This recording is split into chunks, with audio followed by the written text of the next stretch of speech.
Is the chocolate caper. But it's been based out of Oregon since 1983.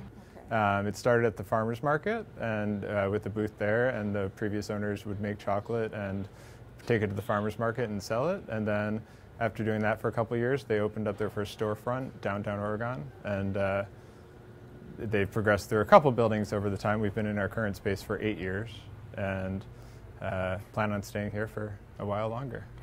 We've owned the chocolate caper for 3 months. We started learning the chocolate in August of 2014, and then we officially took over in October. Well, the reason we ended up taking over because we were looking at starting a bakery, and we had been sort of just feeling it out from home, doing a donation-based bakery and feeling out how much people were interested in it, and it kind of blew up on us where the number of people who wanted to place orders was going through the roof, and we couldn't handle it from a home-based donation scenario. So we had contacted the owners about sharing kitchen space, and they let us know they were selling, and it kind of developed there. And our big thing is keeping the legacy that they want to keep going alive.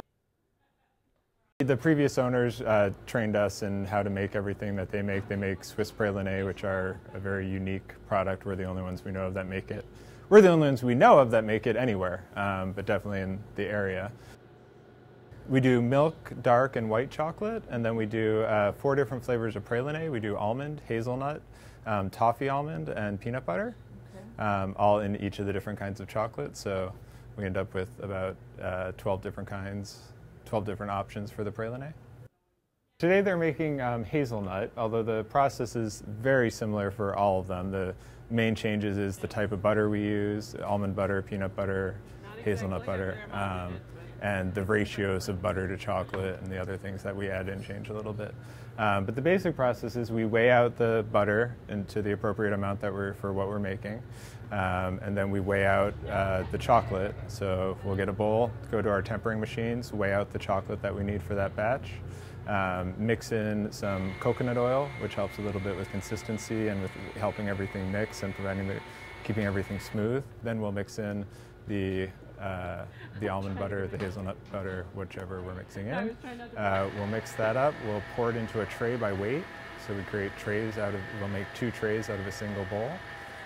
We put the trays into the refrigerator for a couple minutes to help cool them down a bit quickly and help the tempering. And then we do what's called topping them. So we put a solid layer of chocolate on the top. We spread that out and smooth that out. And then we pipe on lines that tell us sort of which chocolate is which. It both makes it more attractive, and it tells us if it's an angled line, it's almond. If it's a horizontal line, it's hazelnut. If it's a top-down line, it's toffee almond. And if it's a crisscross line, it's peanut butter, because that was the only design we had left. We pipe the lines on, and then it goes into the freezer for about a minute and a half, just to let the top coat set. And then we mark them with these custom rollers we had made by a friend actually by a Tai Chi instructor who made them for us. And we roll those out, and those mark the pralinés for how we cut them. And then we have special knives that a friend whose son is a blacksmith made for us that we use to cut the pralinés. And we cut everything by hand and do everything small batch. So once we cut them, they sit for a day on the trays, and then we remove them from the trays the next day, and they're ready to go.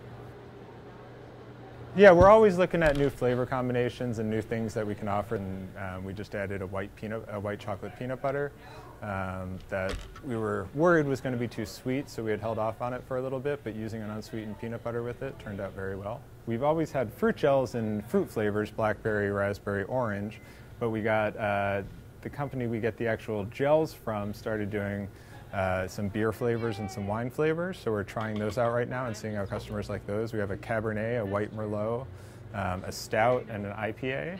We started making chocolate on October 20th, the day we officially took over the business. We started making for Christmas, well, for Thanksgiving and for Christmas.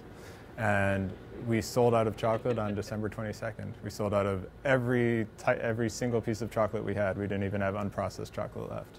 So it was a spectacular holiday season. We have people who have been ordering for literally up to 25 years. They've been ordering their Christmas presents through the caper, and they'll buy 10, 20, 30 boxes and ship them off to all their family members. And so we get people who have been buying from us from 25 years and people who it's their first time.